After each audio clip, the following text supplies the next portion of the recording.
The Pentagon war planners have rightfully said that 90% of modern warfare is informational. That's why it's more important than ever that all of you watching subscribe on YouTube, like us on Facebook, and follow us on Twitter at Real Alex Jones, because InfoWars is the front line of the fight. And without your help and support, we will fail. With your support and with your prayers, we will be victorious against the globalists together.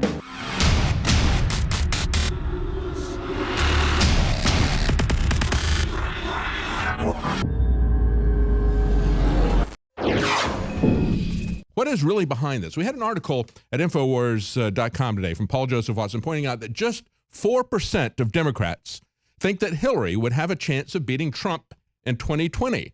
So why do they think that she could have beat him if she had not been interfered with in some way, some magical, nebulous way by the Russians? They won't say, they say it was hacked, but they said, no, they actually didn't change any votes. What did they do?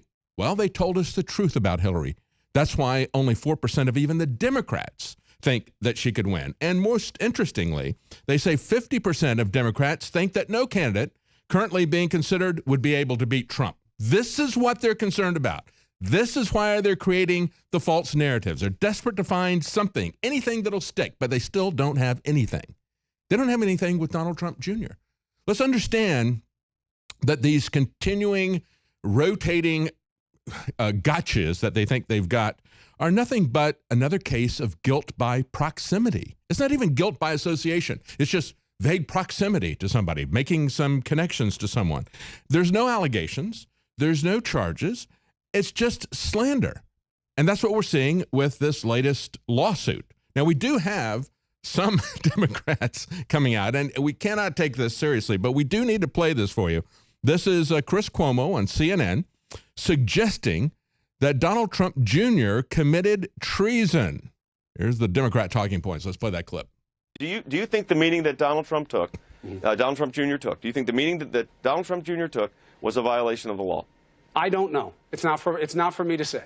The standard is tight. Treason is a very tight statute. The FEC laws are about solicitation. But Chris, you're a smart guy. You know this isn't treason. When that came out yesterday, that was absurd. It's not my call. And, by the way, Jay, look, like I feel about running down the road of Hillary Clinton every time something is brought up about the president, I feel the same way about legalities. Leave it to the special counsel.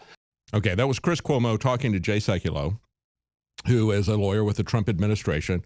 And he says, you got any specific? Oh, well, treason, it's not up to me to decide what treason. Well, actually, it does have a very specific definition. And if he had half a brain, and perhaps he does have half a brain, that he knows that it doesn't meet that definition. But let's take a look at some of the other things that have happened. We've had now 1 month after Texas Democrat Representative Al Green grandstanded on the floor. This is from Zero Hedge saying that I'm not doing this for political purposes. Oh, no, not at all. Remember, he filed impeachment. He says he introduced his own article of impeachment against Donald Trump. Why? Because he fired FBI Director Comey. Even the Democrats were celebrating that until they realized, oh, wait a minute, we're not supposed to celebrate that. They had to be informed by the comedian Stephen Colbert. No. This is something you should be upset about. They were applauding it at first. And so now we've had yet another one come out and do this, saying this is obstruction of justice. It's not obstruction of justice. As a matter of fact, he appointed somebody else to continue the investigation, even though there's nothing there.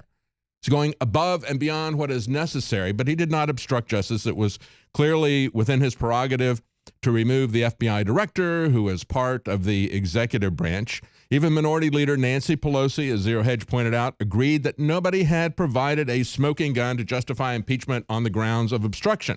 But now, today, we have another Democrat coming out and saying that Trump's abrupt firing of James Comey as FBI director amounts to obstructing of justice. And as they point out, he's not going to succeed. Why? Because when you do impeachment, you have to have the House vote on it, and you have to have the Senate try it. And guess what?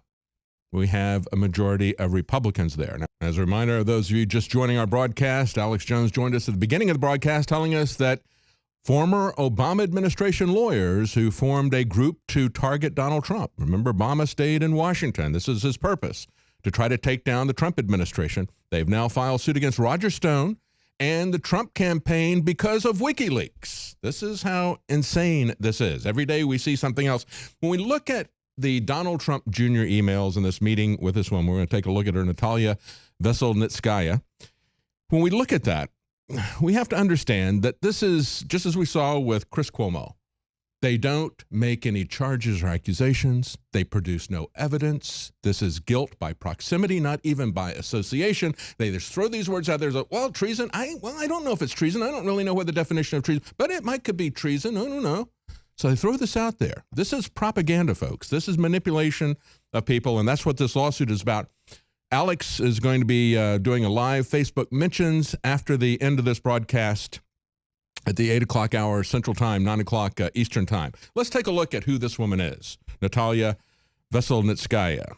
Now, don't get that confused with Boris and Natasha. You know, remember Boris and Natasha? You got to go get the moose. But it is very similar in terms of the cartoon stereotypes. Very, very similar.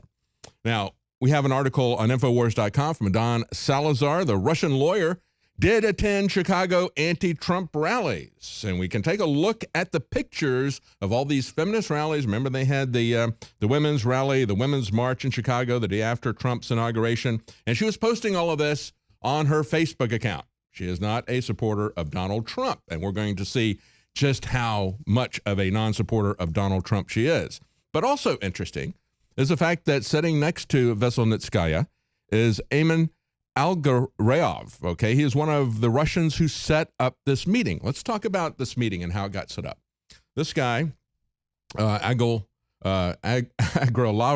I guess is how you pronounce his name. He is a Russian real estate tycoon. His son is a pop star in Russia. And the guy who is the showbiz manager who contacted Donald Trump Jr. Is the manager of the son who is the pop star. Now, how did he know Donald Trump? Well, in 2013, Trump's Miss Universe contest was held in Moscow, and this guy helped to co-produce that. They also talked about setting up a hotel, but that never happened. So that was 3 years before Donald Trump even ran for office, and nothing came of that. But he did have a connection into Donald Trump. That's the Russian side of Donald Trump and Donald Trump Jr. Is there really that much there? I don't think so. We're going to take a look at the connection, however, with Natalia and these other people. Her proximity, as we point out in the InfoWars article, to Obama's Russian ambassador is questionable, given her recent testimony to NBC News that she has no ties to the Russian government. The lawyer has also been tied, however, to Fusion GPS. Do you remember them? They're the people who worked with the former British spy Christopher Steele to produce the dirty dossier. So here we are now for the third attempt of Fusion GPS and Chris Steele to try to take down Trump with fake information. We had the dirty dossier, and then we had, prior to that, actually, they came after Carter Page with absolutely nothing, but that was also put together with these people. Guilt by implication. He has not had a chance to answer these charges that were made against him publicly. That seems to be their MO. And now we have the third one of these, where they set up a meeting with this woman, and if you look at this picture, sitting next to this Russian real estate oligarch, and the fact that she has absolutely nothing on her, there's no way to contact her on her website. She has no office at no website presence. There's no office address, no telephone number. Who is this woman? Well, we do have a lot of connections with her in the Democrat Party. If we and also with the Obama administration, the same people that just sued Roger Stone over WikiLeaks. I mean, these people are just absolutely amazing. Gateway Pundit pointed out today, well, looky here. The Russian lawyer, Veslenitskaya, is pictured with Obama's ambassador to Russia just 8 days after the Donald Trump Jr. meeting. So she may not have connections with the Russians. Maybe she does. Maybe she doesn't. But she does have a lot of connections to the Democrat Party. And we're going to take a look at that. She told NBC News on Monday that she was not with the Kremlin, as was reported by New York Times. And the law firm where she's listed as a managing partner is based in a Moscow suburb, does not even have a website, as I just pointed out. This whole thing may be a shell. There's no working phone number. There's no email. There's no website. Putin's spokesperson said on Monday when this broke that the Kremlin was unaware of a meeting between Trump's senior staff and Veslenitskaya. Doesn't know who that is, he said. And they went on to say, obviously, we can't monitor all meetings that Russian lawyers hold both in Russia and abroad. However, she was sitting with Obama's ambassador to Russia, Michael McFaul, during a Foreign Affairs Committee hearing 8 days after the cold contact with Donald Trump. And remember, at this meeting that lasted for anywhere between 5 and 10 minutes, there was nothing given. There was nothing taken by either side. There was absolutely nothing there. The whole thing appears to be set up so that they could have guilt by proximity, not even association. So it's very interesting to take a look at the connections here. And of course, Fusion GPS and Christopher Steele are very much connected with the DNC and with CrowdStrike. And we go back and look, and I'll repeat this again. It's not 17 agencies. It's not 4 agencies or even 3 agencies that said the Russians were involved in the election. It was a report from CrowdStrike, the DNC contractor that controlled their emails. They came up with the idea that the Russians hacked this rather than a whistleblower who was angry about the corruption within the DNC shutting down Bernie Sanders. That's what the former UK ambassador, who now is affiliated with WikiLeaks, said. I went to the United States. I was handed the information by someone who was a disgruntled DNC staffer. And shortly after that, we had Seth Rich die. So there's a lot of connections there that indicate that it's in the opposite direction. And of course, we've been told by Julian Assange, as Alex pointed out earlier as well, that it was not the Russians. It wasn't any state organization. It was people within the DNC. And Julian Assange and WikiLeaks have a very good record in terms of telling the truth, unlike the Democrats. Let's take a look at this Washington Times article here. Democrats intentionally used disinformation from Russia to attack Trump and campaign ads. This is the issue, folks. It's the Democrats who are doing this, the Democrats who are trying to hack our election, who are trying to create a coup at this point. They say Democrats have willfully used Moscow disinformation to influence the presidential election against Trump. They did this during the election with Christopher Steele. He was paid by Democrat-funded opposition research firm Fusion GPS with money from a Hillary Clinton backer. Fusion GPS distributed the dirty dossier, and so did, by the way, John McCain. Remember, he was shopping that dossier around. It's the establishment, both Republican and Democrat, who are so adamantly opposed to Donald Trump.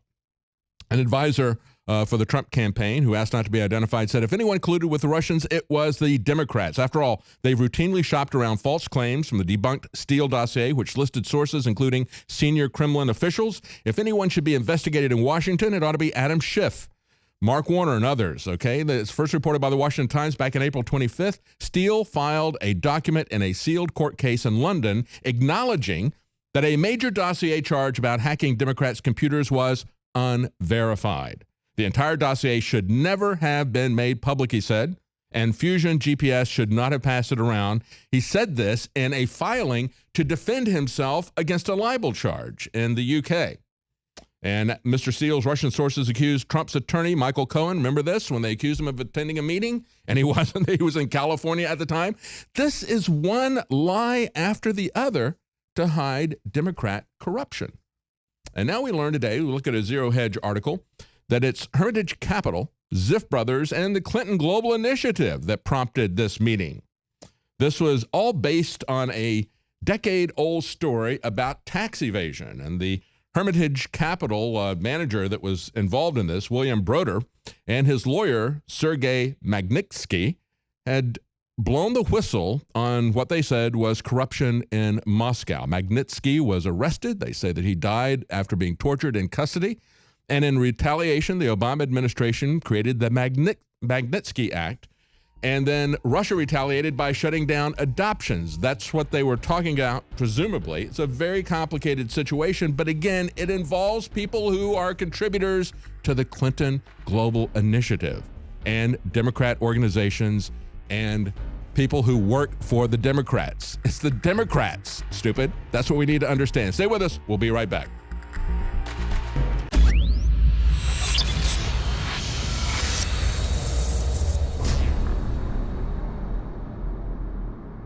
We're selling a product, DNA Force, that is the very best nutraceutical that we can produce. Dr. Group, you took years for you to develop DNA Force for us. It's been something that I've been working on for a long time, Alex, because I think it's very, very important. What the aging process is when the cell replicates, we lose a little bit of our telomeres. Telomeres are the little cups on the end of our chromosomes. And when it runs out, you start dying. We chose the PQQ because it has over 175 different clinical trials. It's one of the most effective substances in the world. It works like an antioxidant. It works to repair nerve growth factor. So this is a formula to deliver the maximum amount. It's in powder form. We have so many 5-star reviews. I take this. This is the product that I take. InfoWarsLife.com, and the profit we make, we fight the globals. We fight the New World Order. Secure your DNA force today at InfoWarsLife.com or call toll-free 888-253-3139.